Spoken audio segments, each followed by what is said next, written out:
How's it going, everyone? And welcome back to the Surprise Jab Podcast. I'm your host, Zach Ruger, surprising you with new topics every single week and jabbing you with your daily dose of UFC. And we have a fun episode today. We have our official UFC Saudi Arabian predictions. Israel Adesanya takes on Nasruddin Imavov in the men's middleweight division. We have a lot of fun fights on that card. We have predictions for every single fight going down this Saturday in Saudi Arabia at the Riyadh Center. I think it's called Riyadh Season or something. They got a really weird name for it. We'll have to see. But also on today's episode, we're going to be giving our reactions to the two teams that are in the Super Bowl. That's right, the conference games took place, and we now know which two teams will be in the Super Bowl. The WWE Royal Rumble, PLE, they call it, premium live event instead of a pay-per-view like the UFC has. But the premium live event, the WWE Royal Rumble, probably the second biggest event of the year for WWE, is also going down this Saturday. So we'll be giving our predictions for the matches going down on that card. New things in pop culture, new UFC fights.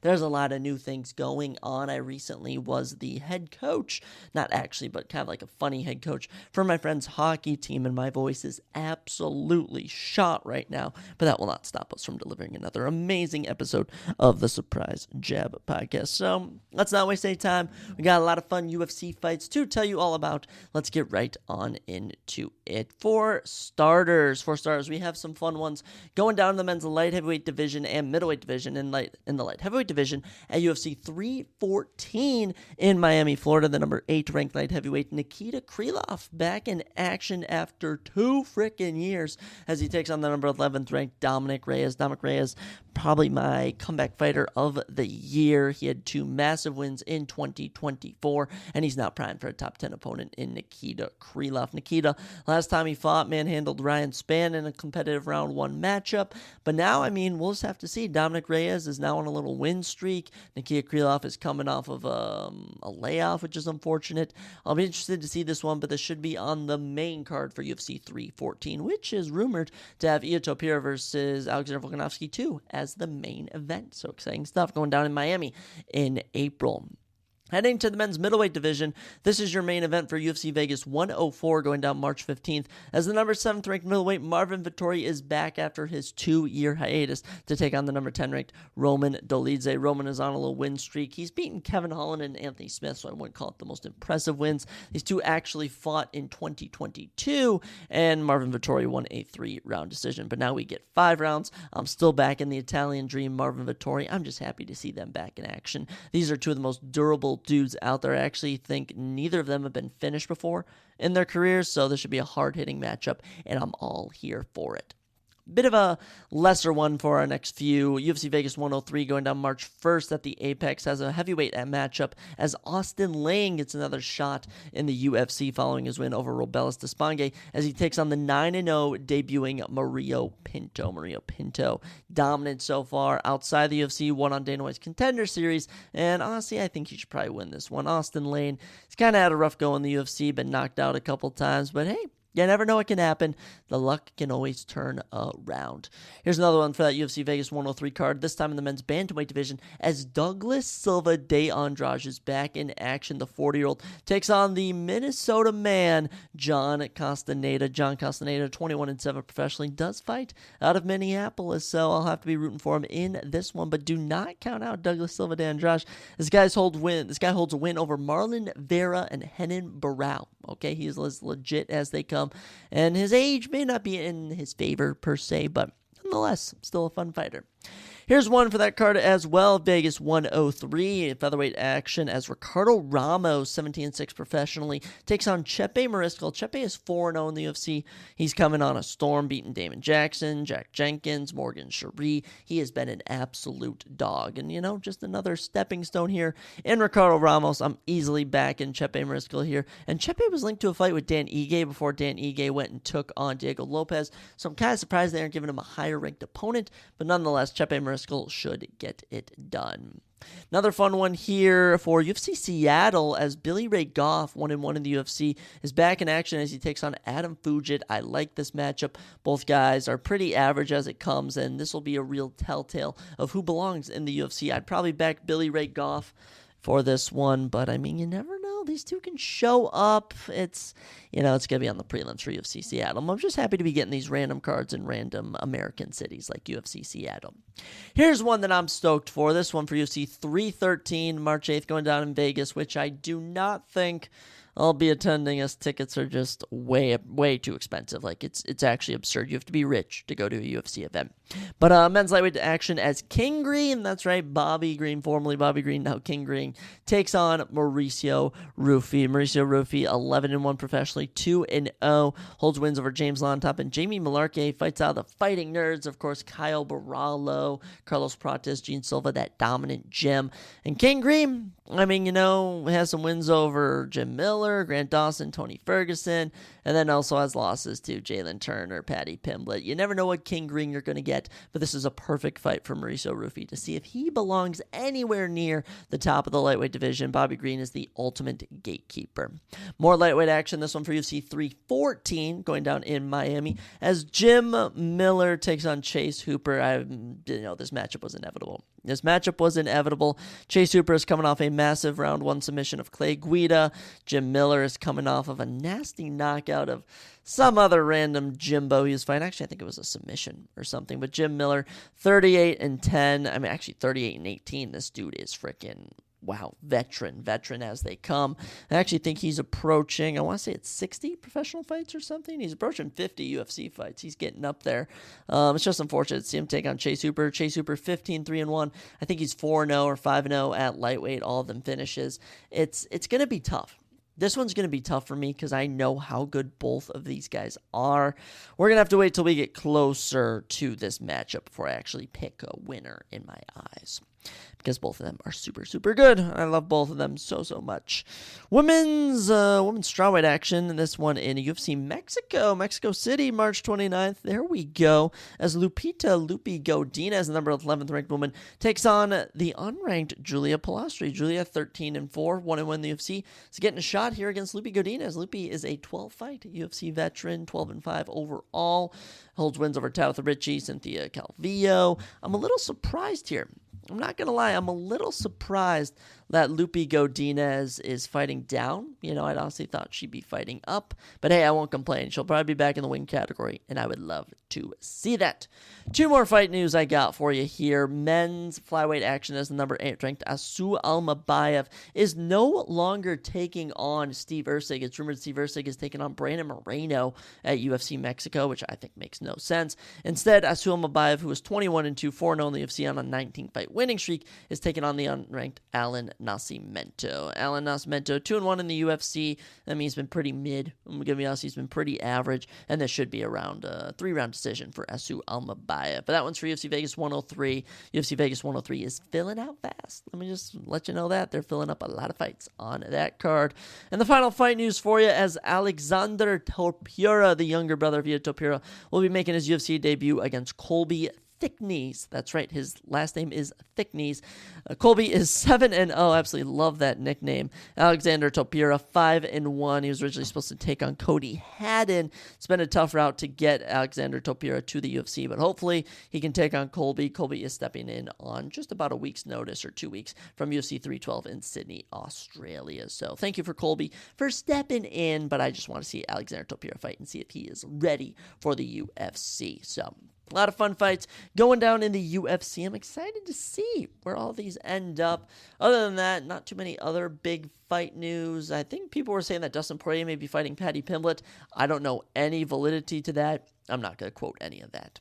Other news going on in the pop culture world. Insidious 6 has been delayed a year to August 21st, 2026, in the first of our top 10 new things in pop culture.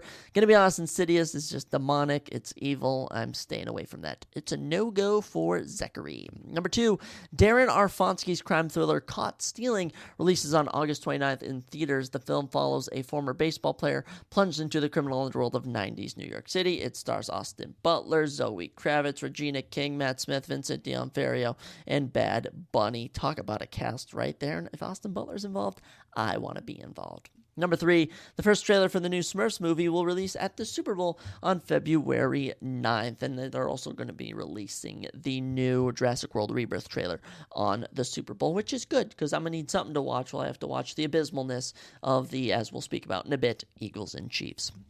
Number 3, only 2 of the 3 Marvel movies releasing this year will get a teaser at the Super Bowl. Superman will not get a teaser at the Super Bowl. Instead, they'll debut a new sneak peek during the Puppy Bowl. How adorable. How adorable. Marvel is kind of in the gutter right now. They're going to really need to make a comeback this year. I'm going to be honest. We'll have to see. Number four, Benedict Cumberbatch now says he is in Avengers Doomsday despite his previous comments that he wasn't. He says, I got that wrong. I'm in the next one. Don't ever believe anything I say. Well, if we're not supposed to believe anything you say, you just said that you are in this new one. Does that mean he's lying about that? Ooh, I just caught him in another lie. How's that feel, Benedict? Number 5, Terrifier 4 is in the works. Damien Leone calls the film an utterly satisfying conclusion. I will finally reveal Art's origin. Well, I've never been interested in Terrifier, as it's literally like a snuff film where they just massacre fake dead bodies, which could very well be real bodies. I have no interest in that. It's honestly really weird to me. Really weird. I just have no interest in it. Number six, Together, the movie will release on August 1st in theaters. The film follows a couple's move to the countryside as it triggers a supernatural incident that drastically alters their relationship and physical form. It stars Alison Brie and Dave Franco. That sounds creepy. Why are we making all these weird freaking movies? Can we just make a good old-fashioned American movie or something? Something fun, not something that's going to keep me up at night all scared about what's going to happen. Number 7, Jake Gyllenhaal will officially star in a supernatural romantic thriller directed by M. Night Shyamalan. The film is based on an original story co-written by Shyamalan and novelist Nicholas Sparks. Are you kidding me? What's up with this supernatural, with dealing with all these spirits and stuff? I have no idea what to make of all this. I'm literally losing my mind. Literally, you say like it's funnily like literally. That's me trying to comprehend what's up with all these weird new movies. No words for any of this. Really. What's all this new pop culture nonsense? I need some fun news. Number 8, I'm not even going to talk about that. It's about a gay couple starring in a movie. We're not even going to go there. We're going to hold back any thoughts we have. Number 8, there's got to be some good news in here. Michael B. Jordan in Ryan Coogler's vampire thriller Sinners. That's right, Michael B. Jordan plays 2 different characters in the film. You also have Haley Steinfeld in there as a vampire. I'm going to be honest, it looks kind of dumb and kind of scary at the same time. I have no idea what to make of that. Number 9, guys, I can't lie, there's nothing really good. There's nothing really good going on in the pop culture world. A lot of just news about stuff. There you go. Christopher Walken says, I don't have technology. I only have a satellite dish on my house. I don't have a cell phone. I've never emailed. And what do you call it? Twittered, he said. Look, Christopher Walken, I've heard some weird things from. Apparently, he is a really weird guy, according to Mel Gibson. And I don't know. He does give off kind of weird vibes. Christopher Walken, not really big on technology. Does not really surprise me. And at number 10, this is a perfect way to round out our top 10 new updates in pop culture, as Quentin Tarantino says he won't be directing his final movie for a while yet. He's currently writing a stage play as his next project and might direct a movie adaptation of his stage play if it's a effing smash hit. So Quentin Tarantino, he's made a lot of legendary movies, Inglourious Bastards, which I got to rewatch, The Django Unchained, which I really got to rewatch, and I'll never forget the viewing experience I had for Once Upon a Time in Hollywood. Such a great conclusion to such a great movie. That was just one of my favorite movies I think I've seen. I always love how he retells history. I think it's fantastic. And I don't know what his last movie's going to be, but I really hope he ends it all with a bang. I've seen some of his clips from him on the Joe Rogan show, and he's just such a goofy dude, and he just loves movies, and so do I. What's face Quentin Tarantino, but I don't love feet. Let me tell you, he's got a foot fetish, and I will happily pass on that. But those are all the new updates we have in pop culture. A lot of weird stuff. A lot of weird stuff going in the pop culture world, but let me just be real with you. It's Hollywood. I would expect nothing less. Another fun activity that happens once a year in January, usually, but I guess it's happening February 1st this year, is the Royal Rumble. So the men's Royal Rumble, female Royal Rumble, whatever you want to call it, the Royal Rumble PLE is this WWE, of course, professional wrestling event where 30 superstars, 30 wrestlers come out one by one every 60 seconds, and it's always something crazy that happens. There's always surprise entrance, always big moments happen here, and whoever wins this usually is the man who main events WrestleMania. He gets a title shot no matter what, and this year, going down at Lucas Oil Stadium in Indianapolis, Indiana, this is a massive event. Okay, this is one of the biggest events that we've had for a long time, and it is just so unpredictable is what's making this super, super good. Now, there's only 4 matches for this year, which makes this very easy to drop predictions. You have the Men's Royal Rumble, Women's Royal Rumble, the WWE Championship matchup between Cody Rhodes and Kevin Owens in a ladder match, and you also have a 2 out of 3 falls match for the WWE Tag Team Championship between DIY, Johnny Gargano and Tommaso Ciampa versus Motor City Machine Guns, Alex Shelley and Chris Sabin. And it's just going to be such a fun year. We already know 10 of the 30 women in the Rumble, and we already know 15 of the 30 men, which does make me kind of sad, but I still think we have a lot of room for some special guest entrants. So, just some quick predictions here. I mean, the 2 out of 3 falls match for the WWE Tag Team Championship, I could care less. I'm going to be honest. I'm just going to say DIY retains Johnny Gargano and Tommaso Ciampa. I love them a lot more in NXT, personally. If you're going to ever want to watch some great matches, go back and watch their matches when they were enemies in NXT. Some of the best professional wrestling matches I've ever seen. The unsanctioned match, the no disqualification match. I mean, they put on some amazing, amazing matches. So easily going to go with DIY for this one. They're already the champions. But I mean, even if Motor City Machine Guns win, it's not going to do much, okay? The tag team divisions are kind of dead right now. They are in desperate need of a revival. So let's see what happens there. As for the Women's Royal Rumble match, this one's pretty interesting. And I think I know who I think is going to win this, but here are the 10 women currently announced for it. Nia Jax, Bayley, Charlotte Flair, Naomi, Bianca Belair, Liv Morgan, Raquel Rodriguez, Lara Valkyria, Ivy Nile, and Io Sky. So Nia Jax, she's had her time in the WWE. She won the championship this year. I don't think she's going to be getting this one, okay? Bayley won it last year. Her momentum's kind of in the gutter right now. Definitely not going to be going with her. You also have Ivy Nile, Lyra Valkyria, Raquel Rodriguez, Naomi. They're all fillers. I'll even say Bianca Belair. This just isn't her year. Io Sky has been gaining a lot of traction. She's a super good wrestler, but I just don't see it, I see them going with Charlotte Flair. She's been out of action for over a year. It has been a long time since we had a Charlotte Flair match in the WWE, and her versus Tiffany Stratton for the WWE Women's, or the Women's, whatever it is, the WWE Women's Championship, the Women's World Championship, whichever belt it's officially called, but the top women's belt, that is the match you need at WrestleMania. Okay, that could even, I doubt it's going to main event night 1 of WrestleMania, but it is going to be a massive, massive event, or massive matchup, I should say, and it's either going to happen with or without Charlotte winning the Rumble. I think this is a perfect time for you to bring her back, have a new character, get the victory here, and really cement herself. So I'm going to go with Charlotte Flair. You also have Liv Morgan in this. I just think Liv Morgan is going to be feuding with someone else. People are talking about Alexa Bliss returning to this, maybe if she's recovered from her injury. That could be a fun feud. People were saying Nikki Bella might return and win this. I don't know. You also have, oh my gosh, who was the former NXT Women's Champion? Oh my gosh, does it start with a P or something? I can't remember, but she might be in this one, but I'm just going to go with Charlotte Flair. It's my favorite prediction, and I hope she wins. I truly do, but, it's very unpredictable, and you have no idea what's going to happen. But it should be exciting. Obviously not as exciting as the men's, but nonetheless still exciting.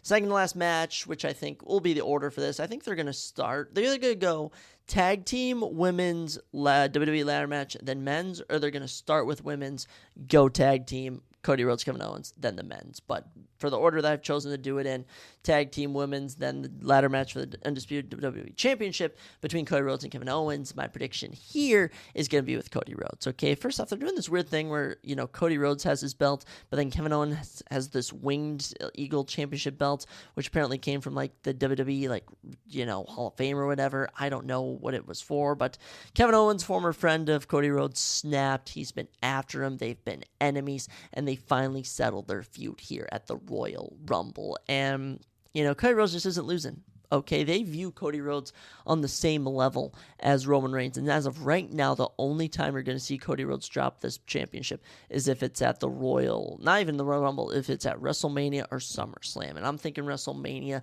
This could be the WrestleMania he drops it at. They really might have him do the full year reign and lose it, or they might have him keep pushing past WrestleMania. We'll have to see.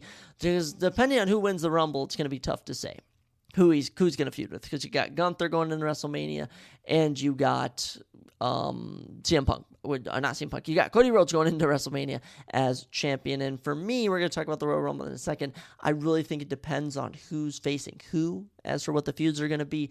But there's just no chance in the world Kevin Owens wins this. If he does, it would be such a swerve. I wouldn't even know what to say.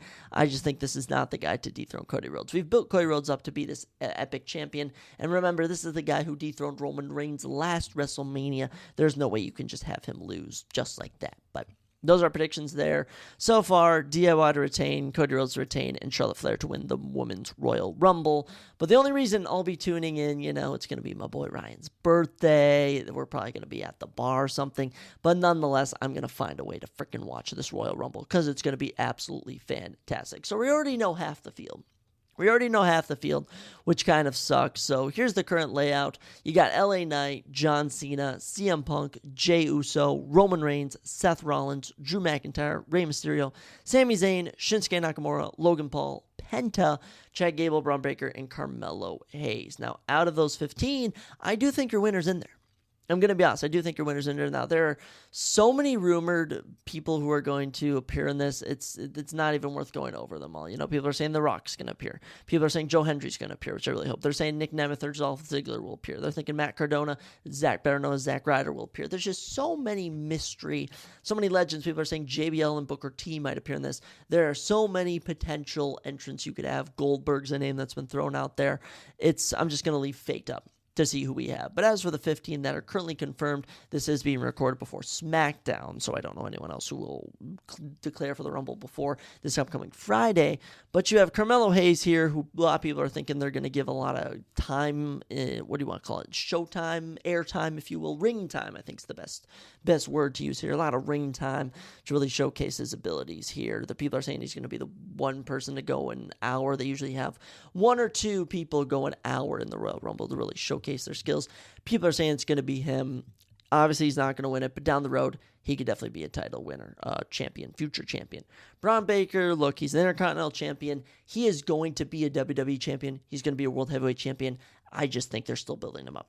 They're building him up. They're giving him time. Think about it. They've done the exact same things with John Cena, Roman Reigns, Seth Rollins, The Rock, Triple H. It is rare you are just thrown into the title category. Braun Breaker is going to have probably some good moments in the Rumble. Heck, you might even have him versus Goldberg in a standoff or something, but I don't think he's going to win. Chad Gable, man, give Chad Gable a singles championship. Give him the Intercontinental Championship. Give him the United States Championship. He's not winning the Rumble, but he really deserves to get a championship. Penta is just taking over. He's the next luchador in the WWE that's taking over. Like we mentioned, Rey Mysterio's in here. I think they're going to have a moment in the Rumble, and I think they're setting those two up for a WrestleMania match. I'm excited to see what he's going to do. Obviously not going to win. Logan Paul, they might give the WWE Championship at one point. He's going to have some fantastic moments in the Rumble. He gets a lot of name exposure. I mean, people are saying Kai Cenat and Speed are going to appear in this. They're going to do so many goofy things, but he's obviously not going to win. Shinsuke Nakamura, your current men's United States champion, he's going to be losing the belt in the next few months. He's not winning the Rumble. Won it in 2018, but his stock, it isn't low, but it's just his aura, if you really want to use that word, as cringy as it may sound. His aura is a perfect word to describe. It's just not all there. Sami Zayn also going to be in the Rumble, another guy who he's had his moments in the past. He's kind of just a filler character now. We also have Jey Uso. I'm sure he'll get a lot of pops, but he's not going to be making an impact. You also have LA Knight, yet again, going to get a pop, not going to do much. Let's get into the top four. The top five, I should better say. Here are the top five options for who could win the Royal Rumble. First off, at number 5, I'm going to say Drew McIntyre. Drew McIntyre's just suffered so many blows. They keep having him lose. I think he's overdue for a win. He really is. Now, if he wins, here's the issue. You either have a Gunther matchup or a Cody Rhodes matchup. And I just think the WrestleMania match for him is not that. I think it's Roman Reigns. I honestly think him versus Drew McIntyre is the matchup to make. You could even have him rematch Seth frickin' Rollins, okay? There's a lot of options to do Drew McIntyre, but it does not appear this is his year. But he is someone people are saying does get fish in the final 5, final 4, and I'm most definitely with them. But as far as winning, he's probably going to come in at the number 5 spot for people who we think could actually win it. But when we look past actually winning the Rumble, I mean, mind you, here's a guy that won the Money in the Bank this past year, cashed in on the same night, and his cashing got messed up by CM Punk. So I don't expect too much, but I will be rooting for Drew McIntyre to have a good performance in this year's Rumble.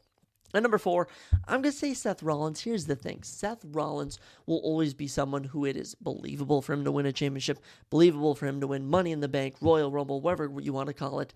It's just, it doesn't work this year. It doesn't work, People are saying him and CM Punk might have another WrestleMania match. They already had a match on Raw. I think people are trying to work in where he's going to fit into this feud because there's just, all the names we're listing right now, they're all going to intertwine together.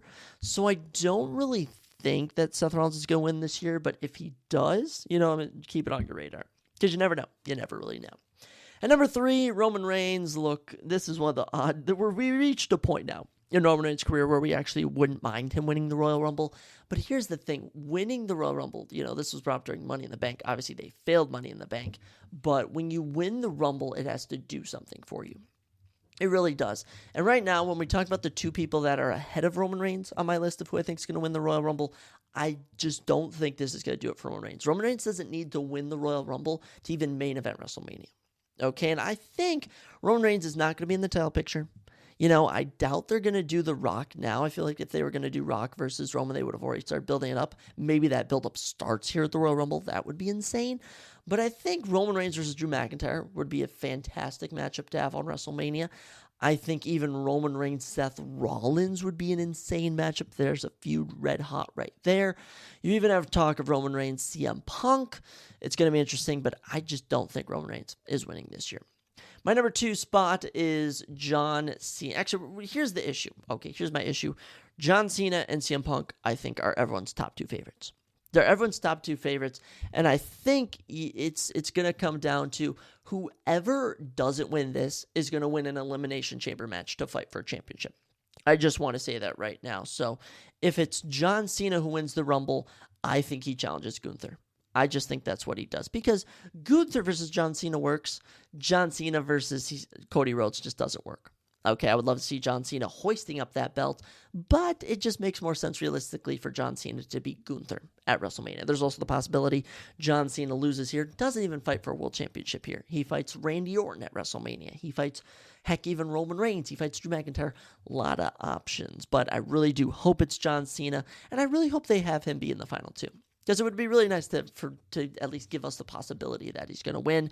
But I think the favorite, and I think it's what everyone's clamoring for, if you're not going to give us John Cena, you have to give us CM Punk. And the thing with CM Punk is the last time that he was in the Royal Rumble back in, he was in last year's, but what we're all really thinking of is 2014, where he was screwed and he left the company. Okay, and I think this is a redemption. Over 10 years later, his return, and this is where he really shows out. He was the runner-up last year, and I think this would be a great opportunity to give him the win. It would do wonders for him. He's never won a Royal Rumble, and I think, honestly, CM Punk has reached a point where he could main event WrestleMania. He could win a championship at WrestleMania. CM Punk can have feuds with Cody Rhodes, and it will work. He can have feuds with Seth Rollins. He can have feuds with Roman Reigns. It's all just going to come down to what the booking is, and it's just so unpredictable. Because you have all these different matchups, is CM Punk going to feud with Roman Reigns? Is he going to feud with Cody Rhodes? Is he going to feud with Seth Rollins? Is John Cena going to feud with Roman Reigns? Is John Cena going to feud with Gunther or whatever? So it's really going to be tough. It's so unpredictable. It really, truly is so unpredictable. I think that's what makes the Royal Rumble so special, and it's really going to need to get back to that because 2020, we can go on a little run here, but basically for the longest time, the Royal Rumble was fantastic. The Royal Rumble was the stuff. Every Royal Rumble was good.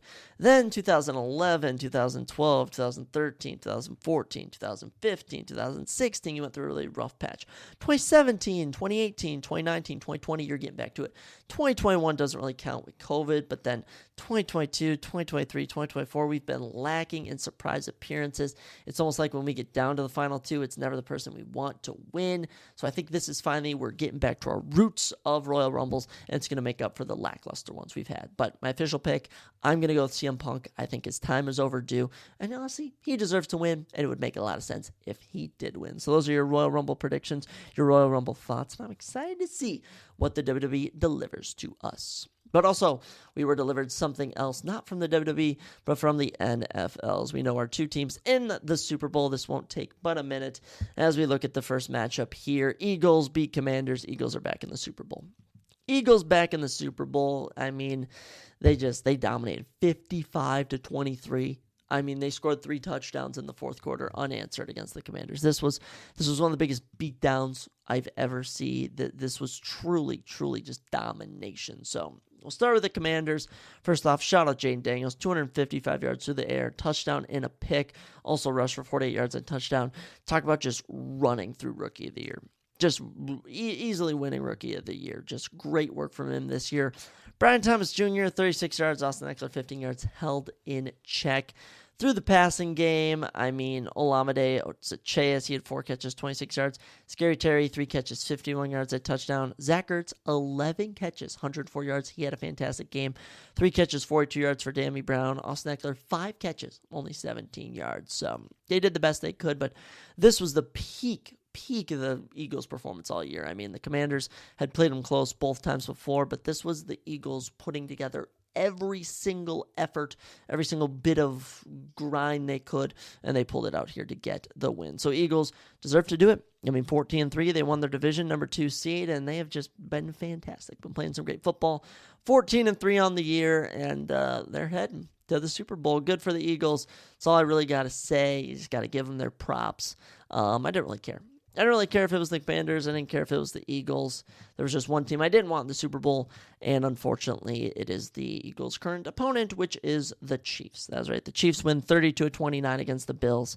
I mean, you know, the kryptonite to Patrick Mahomes is Josh Allen, but also, you know, Superman usually gets the best of kryptonite whenever it's thrown at him. So, Chiefs survive another close one against the Bills. Just, oh my gosh, I can't believe it. I honestly can't believe it. Just so much went down in this game. And I mean, close from the get-go.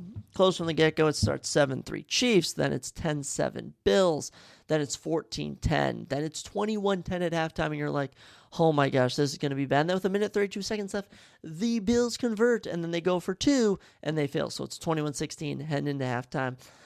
First drive, it's a 7.5-minute drive. James Cook touchdowns. 22-21. Bills are up. Patrick Mahomes rushes for 10 yards, 29-22. Then you get a touchdown from the Bills. It's 29-29, and then with 2 minutes and 42 seconds left, the Chiefs kick a 35-yard field goal to take the lead, and then the Bills begin a game-winning drive, which is unfortunately cut short when Dalton Kincaid drops a potential game-advancing pass. It was unfortunate. Obviously, it wasn't an easy catch, but mind you, it was dropped nonetheless. And the Bills will not be going to the Super Bowl. And the Chiefs will go for their 3rd straight year looking to three-peat. And honestly, it might be 4 straight years. I've lost count at this point. It's gotten ridiculous. But Chiefs win. You know, no words. No words, man. Just heartbreaking. I still think Josh Allen's your MVP. I think you got to give it to him. But, I mean, come on. The Chiefs again. I'm just sick of it. I can't believe I'm going to be rooting for the Eagles harder than ever when they play. I truly am. Box score, Bills, Josh Allen, 237 yards, 2 touchdowns through the air, 39 yards on the ground. He gave his all. And Josh Allen played a damn good game, but he had to play with some really sus play from the refs. Obviously, the magic of the Chiefs and just some unfortunate actions of his other teammates. Ray Davis had 2 carries for 4 yards. James Cook, 85 yards on the ground and 2 touchdowns. He was phenomenal. Ty Johnson got 19 yards on 6 carries. James Cook had a really good game. Okay, only touched the ball 13 times. You get 85 yards and 2 touchdowns. That's pretty dang good. Receiving-wise, Matt Collins, 3 catches, 73 yards, and a touchdown. That barefoot menace was looking great. Curtis Samuel had 1 catch the whole game. It was a 4-yard touchdown. Can't hate on him. Keon Coleman held the 1 catch for 12 yards. Amari Cooper, 4 catches, 33 yards. Dawson Knox, 1 catch for 7 yards. James Cook, 3 catches, 49 yards. Khalil Shakir, 6 catches, 46 yards. And I got to say, Kincaid is just putting up the numbers, man. Putting up the numbers here. He, unfortunately, is the one to blame. But similar to Mark Andrews, even though they dropped that pass, there's still a lot more that goes into it. So, Really unfortunate that the Bills will not be going to the Super Bowl. It's going to be the Chiefs again. At this point, I just think it's going to be the Chiefs every single freaking year. But shout out to the Chiefs. They broke 30 again. Would they break 30 for the second time this year? I mean, long overdue. Long overdue. So you're going to get a Kansas City rematch against Philadelphia in the Super Bowl now. Will I be tuning in? I might tune in, but at the same time, I could care less. I could care less who wins this. It is just so brutal. It's so brutal every year. Tuning in, it's the Chiefs here, it's the Chiefs there. My Vikings got eliminated. Then I was like, the Lions will make it. Maybe the Commanders will make it. And we get the Eagles. Now, I am a Saquon Barkley and Jalen Hurts fan. I also don't mind A.J. Brown and Devontae Smith, but it's just the Eagles in general. It's just not a team a Vikings fan really roots for. It's complicated, to say the least, our relationship with Philadelphia. So we'll see what happens. We'll obviously do a little Super Bowl prediction next week, sub point, probably for our UFC 312 show when we do our predictions for that. We'll drop our Super Bowl prediction, but hey, I'd have gone 1-1 on picks. I knew the Eagles would win, and I was just rooting for the Bills, and sadly they couldn't get it done. But hey, that's just how it goes. And I'm hoping that my predictions do go well this upcoming Saturday when we get all of our matchups at UFC Saudi Arabia. This is a fun card, guys. I just want to let you know we got some hidden gems on the main card. We got some hidden gems on the prelims, and the top 3 fights for this event are just absolutely fantastic. So let's go through every fight, drop our predictions, and give our thoughts on who we think is going to be victorious come Sunday morning. So to start out, the one thing I do want to say is my favorite thing about this card is it absolutely builds on itself. It goes from some typical fights you would see on the prelim to, I'd say, the final 3 or 4 fights on this card are really UFC Saudi Arabian potential. What word am I thinking of? They're really UFC Saudi Arabia. When you think of these big Saudi Arabian cards, you got all these billionaires coming to this. These are the fights I think about. These are the fights I want to see on glorified fight nights. And we kick things off with a bang, heavyweight division, as Hamdi Abdulhabab. Oh my gosh, Abdulhabab. I'm so sorry, Hamdi. I don't know. His nickname's the Hammer. Takes on Jamal Pogues, kicking us off a little heavyweight action, -110. Odds makers got these two neck and neck. Hamdi 5-0 with 1 no contest. Jamal Pogues 11-4. 6'3" to 6'2" gives Jamal 1 inch in height. He has a notable 5 inches in reach, 77 inches to 72. Orthodox with that right hand for Jamal. Southpaw with that left for Hamdi Abdelwahab. Abdelwahab? I think I've got down Abdelwahab. I'm so sorry, Hamdi. I really am. Truly, Hamdi, if you're ever going to listen to this one day, I clearly don't know how to say your last name.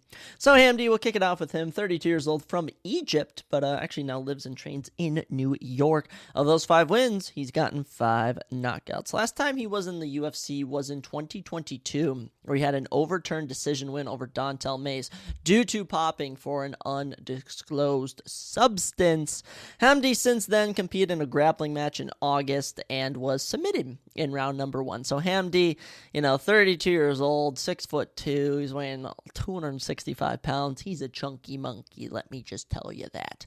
I don't really know what to expect from him. If we're going to consider anyone the hometown boy in this matchup, it would be Hamdi, but it's going to be pretty 50-50 if you ask me. Jamal, 29 years old from California, has 4 knockouts and 1 submission in his 11 career wins. Of his 4 losses, he's been finished 3 times. But so far in the UFC, he actually fought on Dana White's Contender Series twice, winning a decision on both of those. Made his UFC debut in February of 2023, getting a grappling decision win over Josh Parchian. He would lose his first professional fight in the UFC to Mick Parkin, but let's not knock that because Mick Parkin is probably the most potentialed heavyweight right now that's outside of the top 10. I mean, because when we think of potential, heavyweight goats, you got Tom Aspinall, Cyril Gane, Sergey Pavlovich, Halton Almeida, you got all these guys.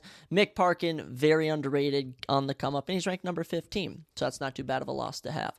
Jamal had 1 fight in 2024. It was February 3rd, where he beat Thomas Peterson in a unanimous decision. Look, Jamal hasn't been flashy, hasn't been doing overly a lot. He won a contract where he got outstruck on the Dana White's Contender Series. And as for Hamdi, it wasn't necessarily an awful performance against Dontel Mays, but at the same time, it was very sloppy. He kind of gassed in it, and it just kind of spoke to how bad Dontel Mays is. This is going to be 50-50 for me, but when it comes down to it, I've seen much more from Jamal Pogues. He's been much more active. Despite not fighting in a full year, he's been more active in MMA than Hamdi, so we are going to go with Jamal Pogues by unanimous decision. This is a toss-up. Like I said, odds makers at -110 each. We'll see who gets it done, but we're going to ride with Jamal Pogues. We'll see how he does. Following that, featherweight action as Bogdan the Unleashed Grod takes on Lucas the Lion Alexander. Bogdan Grod -125, Lucas +105. So the odds makers have this one equally as close. Bogdan is 14-2 professionally. Lucas is 8-4. 5'11" to 5'8" gives Lucas the Lion 3 inches in height, and he also has 3 inches in reach, 73 to 70. Both men stand and fight in the orthodox fighting position. Good stuff from them. Let's kick it off with Bogdan Grod. Bogdan, the favorite in this one, 29 years old from Romania, but now lives and trains in Austria. Currently on a 3-fight winning streak. He's got 11 finishes. Of those 14 wins, 8 knockouts, 3 subs. Fought on Dana White's Contender Series in August of 2023, where he was knocked out in round 1 by Tom Nolan. Pretty embarrassing. Comes back August of 2024, looked improved, had a crazy fight against Michael Aswell. Some are calling it one of the greatest fights in Dana White's Contender Series history. Won it there, and now he's going to get a shot in the UFC. So Bogdan, he feels more like the hometown favorite for this one. You know, Saudi Arabia, it's kind of in a weird mix of the world, but Bogdan Grod definitely going to have some more fans here, I think, than Lucas Alexander, the 29-year-old as well. Wow, a lot of 29-year-olds. Wow, 3 in a row here to kick off the card. From Brazil, he's got 3 knockouts of his 8 career wins, and of his 4 losses, he's been finished in all of them, submitted in 3 of them. So Lucas, it's been tough going. Tough going. Debuted in 2022, has to take on Joe Anderson Brito. Obviously, manhandles him. Then in March of 2023, retires Steven Pearson. Looks dominant against him, but mind you, Steven Pearson, an age veteran, he was on the way out. Fought in November of 2023, taking on a guy in Jekka Saragai where he's outstriking him through the first minute and 31 seconds, and Jekka literally lands 1 punch and drops him. So Lucas, his chin isn't all there, his grappling abilities aren't really all there. Look, I don't know what Lucas Alexander has to bring to the table, but from what I saw of Bogdan Grod on Dana White's Contender Series, I think he has got this one in the bag. He's coming off a little win streak. He's coming off a tough competitive fight. He finishes more of his fights. I mean, 11 of 14 wins compared to 3 out of 8 wins. You already know that I'm going to be backing Bogdan Grod in this one, and I really sense a finish. I really do. It's just hard to place in what regard. So I will say Bogdan Grod gets this one done by knockout. I'm going to say Bogdan Grod gets this one done by knockout, but it's going to be really tricky to place if it's a knockout, if it's a submission. We'll have to see, but Bogdan Grod over Lucas Alexander is my prediction. After that, we get into our lone women's fight on this card. I love it, breaking some boundaries here in the world of mixed martial arts, and this one's in the women's flyweight division. As the number 12 ranked Jasmine Jasudavicic welcomes the number 7th ranked women's bantamweight Mayra Bueno Silva back to the division. Jasmine 12-3 professionally. Mayra Shitara Bueno Silva is 10-4 with 1 draw and 1 no contest. 5'7" to 5'6" does give Jasmine the 1-inch height advantage, and she also has a 68 to 66-inch reach advantage. Orthodox stance for both of these ladies. I like it. You know what? This is going to be a very even, very competitive matchup. It's just so random. It's really random, and we'll start with Jasmine real quick to let you just know how random this is, as she's coming in on a 3-fight winning streak, looking absolutely dominant at women's flyweight. I mean, the 35-year-old is from Canada, 5 finishes in those 12 wins, and on this win streak, she's gotten 2 round 3 submissions. Both of those performance nights, she has been amazing. Jasmine, 5 finishes, like I said, total career, never been finished in her 3 professional losses. And let me remind you, the last 2 women she's lost to: September 2023, Tracy Cortez; June 2022, Natalia Silva. So those women right there are the number 5 and number 11 women in the flyweight division. It's been pretty good so far for Jasmine in the UFC. I believe she is 6-2. Also has a win on Dana White's Contender Series.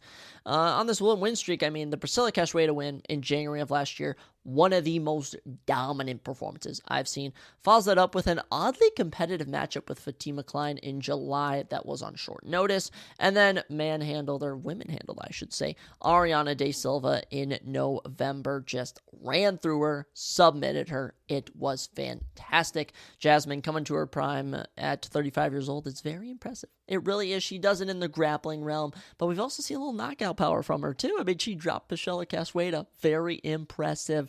It's going to be tricky. It's going to be tricky to get the finish over Mayra Bueno Silva because she's not easy to be finished, but nonetheless, I am probably going to back Jasmine in this one. Mayra Bueno Silva, her opponent, moving down from women's bantamweight, 33 years old, from Brazil. She is the plus 185 underdog, with Jasmine being the minus 225 favorite.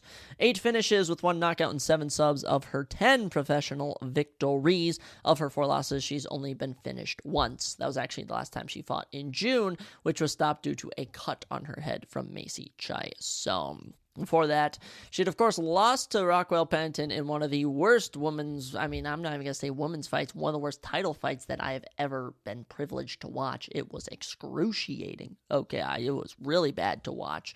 And it just sucks, because at one point, she was on a 4-fight win streak with 3 submissions in a row, had finished Holly Holmes. That was overruled to a no contest, but we knew how good she was.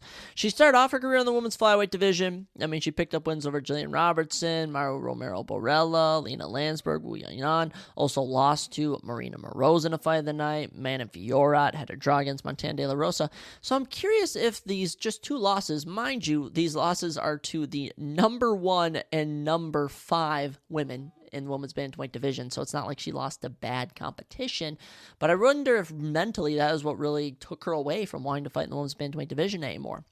Unfortunately for Mayra Bueno Silva, I think she is at the caliber to beat Jasmine Jasudavicius, but on this night in Saudi Arabia, look, Jasmine has been on the run of a lifetime, and she has gotten better with each performance. She's dealt with adversity, and, if she's going to lose this one, this will be a fight she loses in the UFC. We mentioned she's only lost to top 10 competition.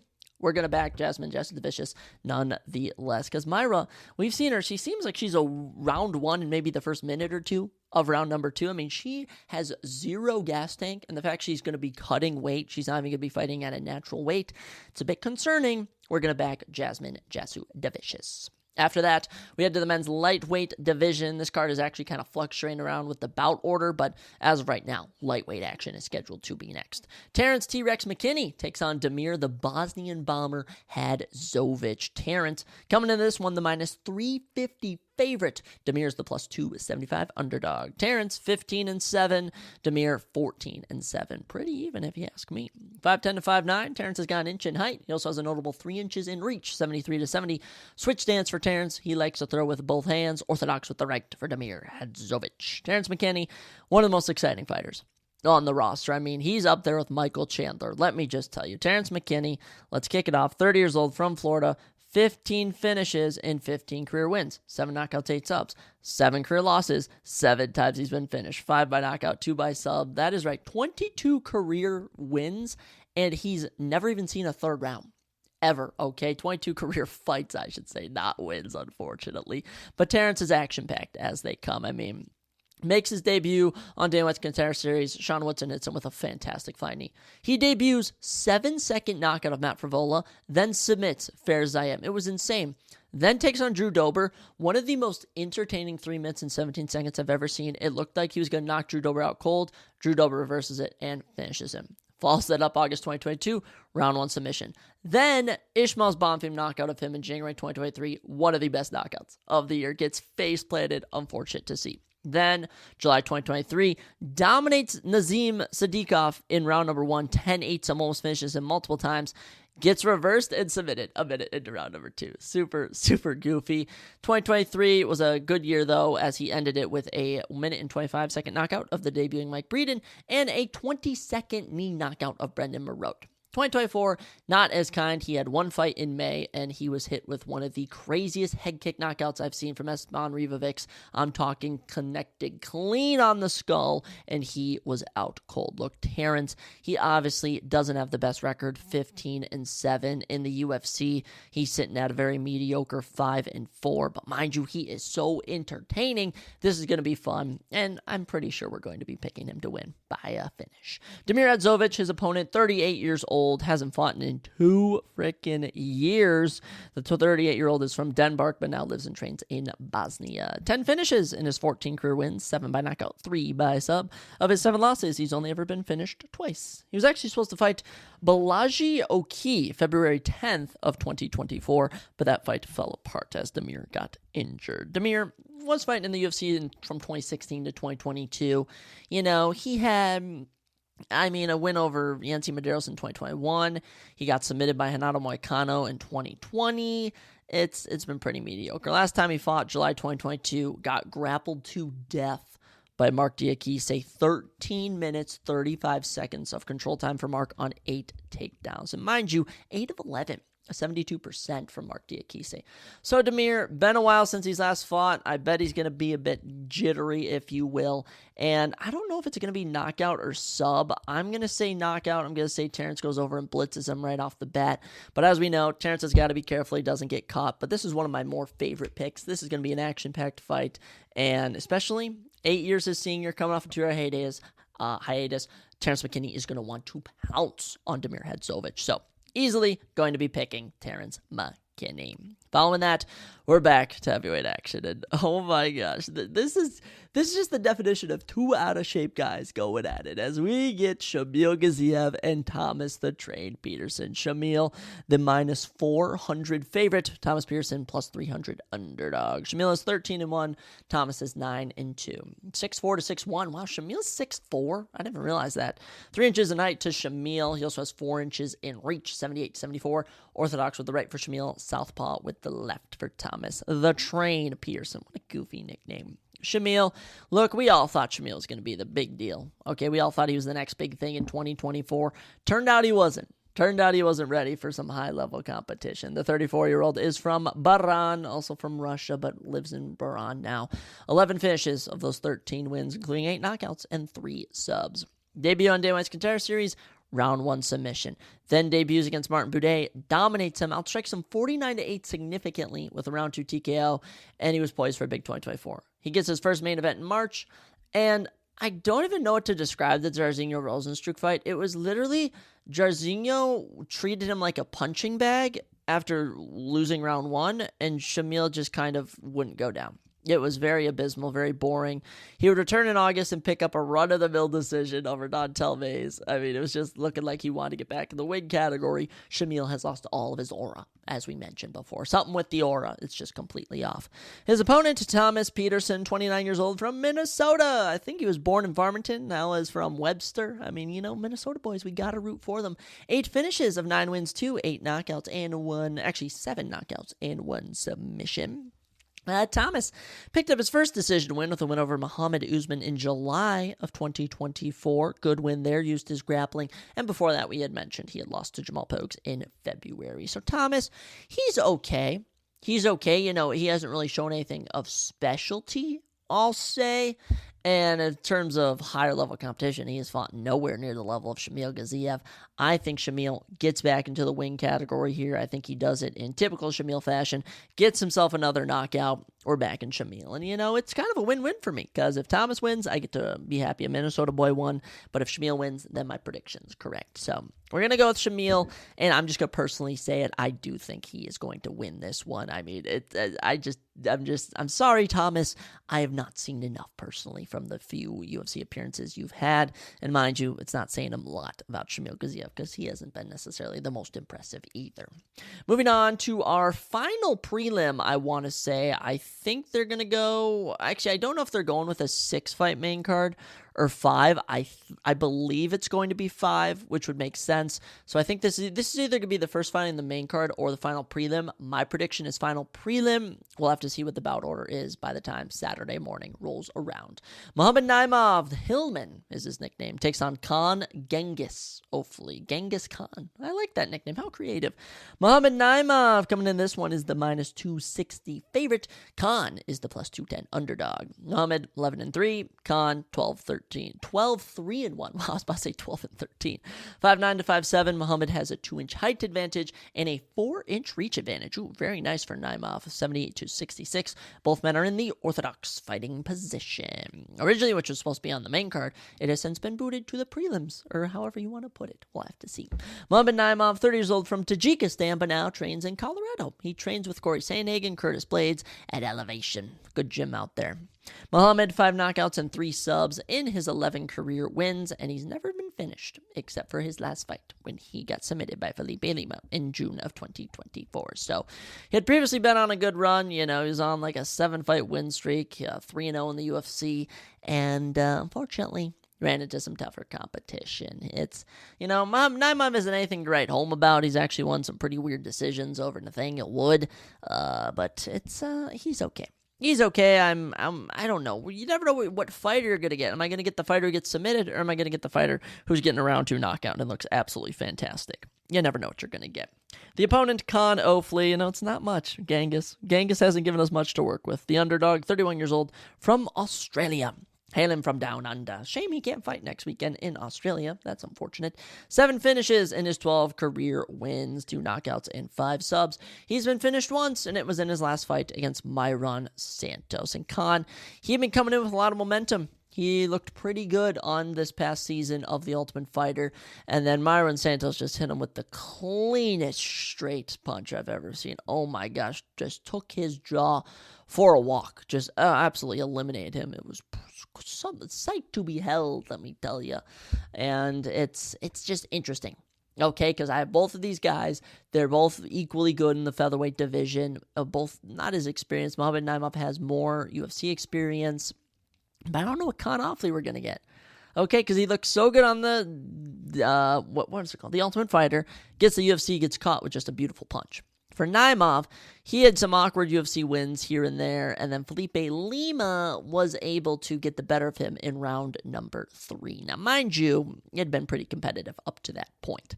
Looking at where they are in the world, I got someone in Khan who's from Tajikistan, that's close to Saudi Arabia, Australia. For Khan, not as much of a hometown crowd. I think we're going to go to a decision.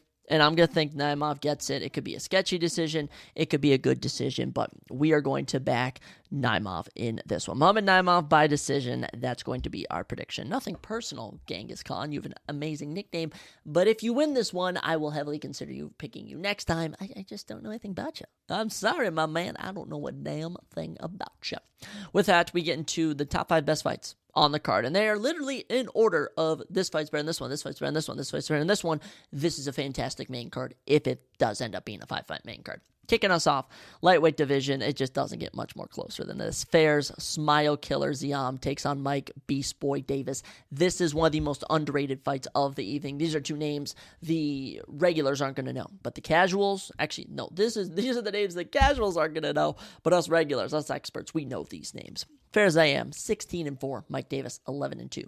6'1" to 6 foot. Fairs, 1 inch in height. 75-72 in reach. 3 inches for Fair as I am.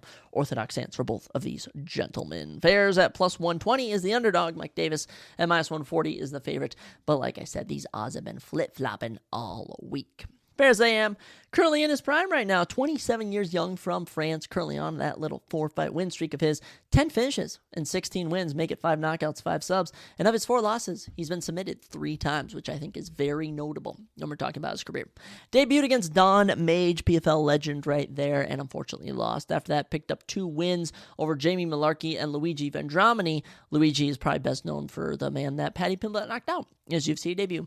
Last time he lost, we had mentioned it, Terrence McKinney submitted him in round number 1. That was in February of 2022. Since then, he's been good. Picked up a 2022 decision win over Michael Figlock, 2023 decision over Jai Herbert, then 2024 win over Claudio Puelles, and the biggest win of his career, a nasty knee knockout of Matt Frevola in front of his hometown of Paris. Best performance in the biggest fight of his career. Ferzayam looking absolutely fantastic. He showed the grappling in that. He showed he was able to survive submissions, eat big hits. He looked phenomenal, and I'm excited to see what he brings to this contest. Now his opponent, Mike Davis, he is no easy cat to control. Let me tell you, 32 years old from Florida, also on a 4-fight win streak. 9 finishes in 11 wins, 7 knockouts, and 2 subs. Of his 2 losses, he's been submitted once. Now, mind you, his UFC losses are to Sodiq Yusuff on the Contender Series and Gilbert Burns when Gilbert Burns fought at lightweight. So, Mike Davis, since losing to Gilbert Burns, getting submitted in 2019, picked up a round 3 knockout in 2019, a fight of the night win in 2021, a decision win in 2022 on my birthday, October 1st, 2022, and then in March returned and submitted Nathan Levy in round number 2 with an arm triangle. Now, Mike Davis, it's tricky. It's tricky what to say about him, okay, because we can hardly look at 2021 anymore. Okay, I can maybe look at 2022. We're in 2025. We can only go so many years back to point out where a guy's at in his career. So we can really look at 2024. When he took on Nathan Levi, it was, in round 1, he got taken down, but he reversed it. It was able to end up in control. Round 2, similar scenario, basically just got him to the ground. He didn't even land a takedown, just brought it to the ground, got an arm triangle in. So if it's going to be on the ground, I'm going to give this one to Mike Davis. But what I've seen from Ferzayam, by the way, way more active in the time that Mike Davis has had 2 fights. Ferzayam has been on his 4-fight winning streak. And coming off of that high of Matt Frevola, people are thinking very highly of Ferzayam. And I think he's going to continue it into this one. I do think this will be fairly competitive. I can see this going the distance, but I am going to back the 27-year-old Ferzayam. He's only 5 years older than me, okay? And he's on the way to getting himself a ranked opponent. I think if he beats Mike Davis, depending on Grant Dawson, Joel Alvarez, Benoit Saint-Denis, Jalen Turner, one of those guys are going to be suffering a loss. I think if Ferzayam wins, he's getting one of those names next up for sure. Should be an exciting fight. Good way to kick off the main card. After that, bantamweight action. Last time we're in the 135 for this card as Said Nurmagomedov, no relation to Khabib, takes on Vinicius Lockdog Oliveira. This is going to... I just can't pick this fight. Okay, this fight is just so freaking close. Right now, Said minus 185, Vinicius plus 150. Don't be persuaded. This is about as even as it gets. Said 18-3. The Lockdog Oliveira 21-3. 5'9" to 5'8" gives Vinicius 1 inch in height. Both men have a 70-inch reach. Switch stance for Vinicius and an orthodox stance for Said Nurmagomedov. Let's start with the Russian boy. Said Nurmagomedov, 32 years old, 4 knockouts and 6 subs make up his 18 career victories. And of his 3 losses, he's never been finished. He actually had 3 canceled bouts in 2024. No one really too high level, but nonetheless, he hasn't fought since October of 2023, where he had a 1:13 knockout of Moeen Gafurov, which was very impressive. I'll say both of his losses in the UFC, to Raoni Barcelos and to Jonathan Martinez, I didn't think he lost them. I think a majority of people were acknowledged they were close fights, but that he should have gotten the decision. Nonetheless, Said coming into this one off a whim. He's gotten finishes over Sayudaguk Karakhaev. Sorry, I probably butchered that name. A 47-second knockout of Cody Stamann. A 51-second knockout of Mark Streak. He's pretty talented. He's a pretty talented guy. He hunts for the finish, which is really great to see. He leans on the grappling. Okay, he's obviously a grappler, but we've seen the striking. The Douglas Silva de Andrade fight, the Mark Striegel fight, even the Jonathan Martinez fight he was using as striking. So it just depends what Said is going to show up. I think the one disadvantage is he hasn't fought in a year and 4 months. So it has been a while since you've seen Said Nurmagomedov in an MMA ring. His opponent, Vinicius Oliveira, this is his shot. This is his chance to break out. The 29-year-old is from Brazil, currently on a 4-fight winning streak. He was a champion in whatever promotion he was in down in Brazil. Of his 21 wins, 16 knockouts, 2 subs. 18 of 21 wins with 16 knockouts. Incredible. All 3 of his losses have came by knockout. Debuted on Day One's Contender Series in September 2023. 3-minute knockout. 3-minute knockout. Debuted in March of last year with what ended up being in the top 5. You could even argue top 3 knockouts of the year with a flying knee with 19 seconds left over Bernardo Sopage. I mean, it was crazy. It was crazy. Vincius had me going nuts. He won a fight of the night and a performance of the night in his debut. That's $100K right there. That's $100K. Next up in June, he took on Ricky Simone and honestly took it to him.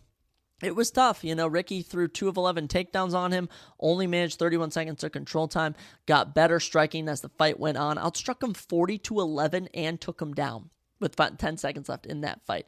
So Vincius Oliveira is super talented. Here's my observation. On the feet, this is Vincius Oliveira's fight all freaking day, but this is on the ground. This is in Saudi Arabia. In Saudi Arabia, the judges are biased. This is known. In Abu Dhabi and Saudi Arabia, the judges are biased. It's just a known thing. When Ricky Simone landed 2 takedowns on Vincius was just significantly bigger than him and was able to keep getting up.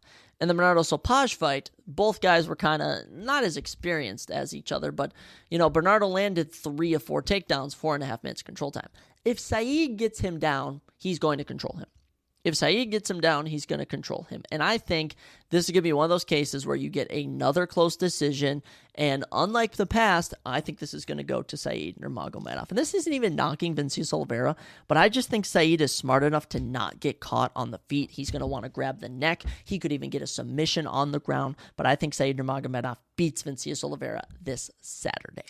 After that fight, we get into my favorite 3. My favorite 3, I'm so excited. And we kick it off. I can't believe this is just the 3rd fight on a main card. I mean, I feel so gifted. As the number 4 and the number 9 ranked heavyweights, Sergey Pavlovich and Jairzinho Biggie Boy Rozenstruik do battle. Sergey 18-3, Jairzinho 15-5. 6'3" to 6'2". Sergey has 1 inch in height, and he has a very notable, do want to add this, very notable 6 inches in reach, 84-78. Southpaw with the left for Sergey, orthodox with the right for Jairzinho Rozenstruik. Sergey's coming in, minus 300. Okay, plus 240 for Jairzinho. He's the big favorite. He's the big favorite in this one, so it's tough going. It's tough going in this one, but we'll have to see what happens. Sergey, 32 years old, from Russia, 18 wins, 15 knockouts. We know this. We know this. Okay, and of those 15 knockouts, they've all came in round number 1. I mean, this guy's a one-and-done fighter as it goes. I mean, he has had 2, 4, 6, 8, 9 UFC fights, and 8 of them have ended in round number 1. Now, we all know Sergey's case. Debuts in 2018, gets humbled by Alistair Overeem, suffers his first defeat, then goes on a 6-fight win streak, including round 1 knockouts of Derek Lewis, Tai Tuivasa, and his biggest win of his career, Curtis Blades. Takes on Tom Aspinall, just gets caught. But little did we know at the time. Like, we knew Tom Aspinall was good, but now we know Tom Aspinall is really good. Okay, returned in June of 2024 and had a weird fight against Alexander Volkov. I think when people look at that and see a decision, they just don't understand. They were forced to fight each other. Okay, Volkov and Sergey were training partners, they were buddies, and they were forced to fight each other by the UFC on their contracts. So I think that's just something overlooked. Sergey definitely didn't look as hungry. He barely threw. He got outstruck 83-46.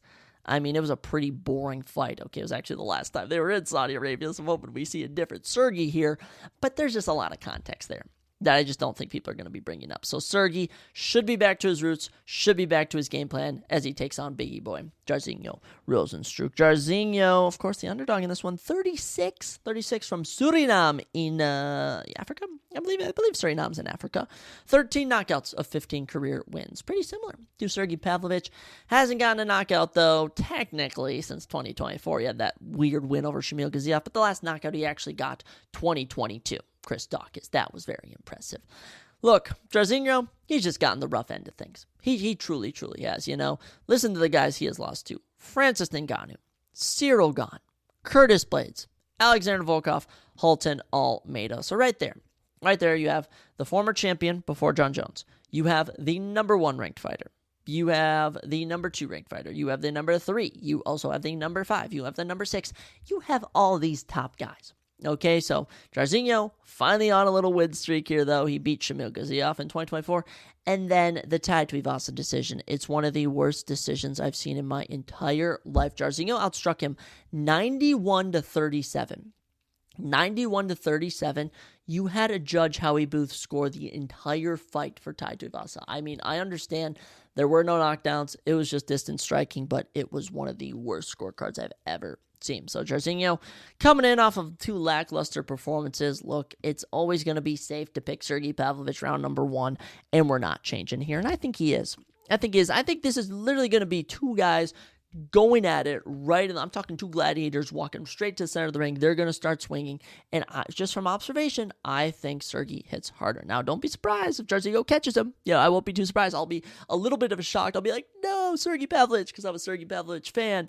But if Jairzinho wins, it would be kind of a feel-good moment. And you have to think, the winner of this will be ranked number 4. Okay, the winner of this will be ranked number 4. And we'll be primed for a big, big opportunity next. So this is a crucial point in the careers for both of these men, especially Sergey, 2-fight losing streak, especially Jairzinho, 2-fight winning streak. This is pivotal. I'm going with Sergey Pavlovich. It should be very entertaining. After that, the co-main event, ladies and gentlemen. I mean, talk about just the UFC going, let's make a fantasy booking fight. Let's just make a fight that no one will see coming, and we can just make it because we can.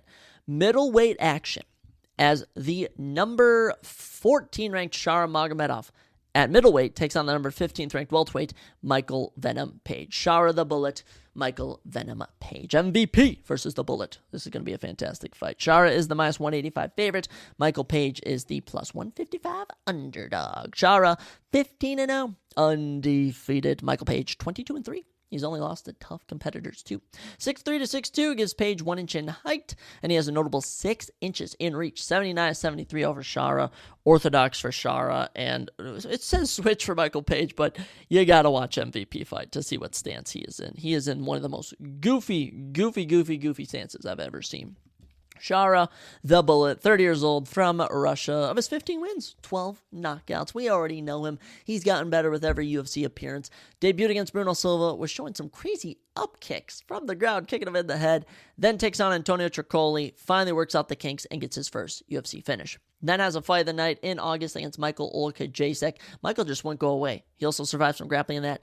Good showing from Shara. And then October 26, 2024, UFC 308, a double spinning back fist knockout over Armen Petrosyan. One of the top 5 KOs of the entire year. Incredible. Got a performance bonus for that. Shara Magomedov, he's a stud. He's a star, massive on social media. He actually shared this story during fight week, how he was going to go train with Khabib's father, but Khabib's father had a couple rules. It was, you must shave your head, and you can't have long hair, you have to show up to training on time, and you cannot stay out late. And Shara was like, you know what, that's not me. So he's been off doing his own thing. But yes, he is from Dagestan. He's only 30. He's 15-0, and he is poised to have a massive, massive year if he can get past. That is MVP, veteran of the game, 37 years old, from London, England. 16 finishes and 22 career wins, 12 by knockout, 4 by sub. He actually won his last matchup he had, not in MMA, but in just combat sports, when he won a grappling match versus Carlos Condit on November 1st. How weird. That's the last time he won. But in MMA, 1-1 in the UFC so far. Debuted in March of last year. Law beat Kevin Holland. Then in June, fought Ian Machado Gary. Both of those fights kind of awkward. It's just how MVP fights. Even when he looks like he's losing, he's doing enough to make it look like he's winning. So 2 lackluster fights through his first 2 career matchups in the UFC. I'm seeing this as fight of the night potential. Okay, because here's the thing. We've watched both of these guys fight. Both of these guys don't grapple. That's the thing. So if one of these guys chooses to grapple, this is where they could gain an edge. But to do fan service, I think these 2 are going to strike. They have weird striking antics, if you will. This is my fight of the night. And here's the thing. I'm going to go Shara. I'm going to drink the Kool-Aid, as they say. He's undefeated. It's in Saudi Arabia. They want him to win. He's in the co-main event. Here's the thing. These guys can both get caught with a punch from one another and go out. I think MVP hits harder, but I think Shara has more techniques that land. I'm going to give accuracy to Shara and volume, but to MVP, I'm going to give power. Okay, now mind you, these two do not strike orthodox. You know, you got an orthodox stance on Shara, you got a switch stance from MVP. These are the two most unorthodox strikers that I've ever witnessed. This is going to be such a fun fight. It is currently January 30th as I'm wrapping up the recording of this, and I just want to make sure that these two can make it to the octagon and fight one another because it's going to be such a fantastic matchup. But we're going to go with Shara. I think it'll be close. I think we're going to see a little bit of blood. I think we're going to see multiple knockdowns in this fight. I'm excited. I hope they don't grapple, but if one of them does grapple, I don't blame them. That's the path to victory. Shara Magomedov over MVP in a fight of the night. With that, ladies and gentlemen, we get to the main event. The number 2 ranked middleweight in the world, Israel, the last stylebender, Adesanya, takes on the number 5 ranked middleweight in the world, Nasruddin, the sniper, Imavov. Nasruddin, you just gave yourself that. He was not the sniper before. What is this? The sniper? What are we doing here, Nasruddin? I kind of like it, though. Nasruddin, the sniper, Imavov. That is a new nickname. There's no way he had that nickname before. Izzy, minus 180 favorite. You already know. Nasruddin, plus 150 underdog. 24-4 for the last stylebender, the former men's middleweight champion. 15-4 with 1 no contest for the rising up-and-comer, Nasruddin Imavov. 6'4", 6'3", his two are pretty even, but Izzy's got the height. He also has a very notable 80-75 5-inch reach advantage. Switch stance for Izzy. You already know the name of the game for him. Orthodox. Nasruddin keeps a pretty tight, keeps a pretty regular stance when he's fighting. Izzy, 35. You know, it's crazy to think 35 years old, he's already one of the greatest MMA fighters we've ever seen. From New Zealand, also from Nigeria. He's also had the China flag, the American flag. Where is Izzy's loyalty, really? We don't really know.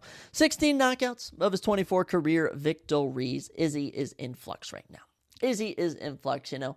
At one point, 20-0. He was 20-0 before the pandemic hit. And then post-pandemic, he's gone 4-4. You know, it's been tough, but I do want to add the only men to beat Israel Adesanya, Jan Blachowicz, Alex Pereira, Sean Strickland, DDP. That is the last 2 light heavyweight champions. Obviously, you have Jiri and Jamal in there, but you get what I'm saying about light heavyweight. And the last 2 middleweight champions. So he's only lost to the best of the best. Clarification, the Jan Blachowicz one, it's up in weight at light heavyweight. You know, he got out grappled in the final 2 rounds. The Alex Pereira one, that one is just, that rivalry will live in infamy forever. This will live in infamy forever. And Sean Strickland, I just think Izzy wasn't underestimate him. I truly believe he did. And the DDP fight, I mean, DDP just had his number. Emotionally, Izzy was not there. And I think this is an Izzy in this matchup where it will tell if he is going to go on a Tony Ferguson, Tyron Woodley spiral to end his career, or if he's going to have a career resurgence, like, let me say, oh gosh, I don't even know who to pick. Who's one of the greatest champions of all time that managed to get back to the belt? I don't even know, but Izzy, this is going to be a crucial win for him. This is going to be a very crucial win. This is his first non-title fight since February of 2019. Utterly insane. It's been a rough going. He's 1-3 in his last 4. This is a must win. And Izzy, man, we're going to be rooting for him, but it's going to be tough as he takes on the young, hungry up-and-comer, Nasruddin, the sniper, Imavov. I can't get over the sniper nickname. 28 years old from Russia, but now trains in France. I don't know where he's actually represents. You know, he represents Russia, represents the French. I don't know. 10 finishes and 15 career wins, 6 knockouts, 4 subs. Never been finished. 4 losses, never been finished.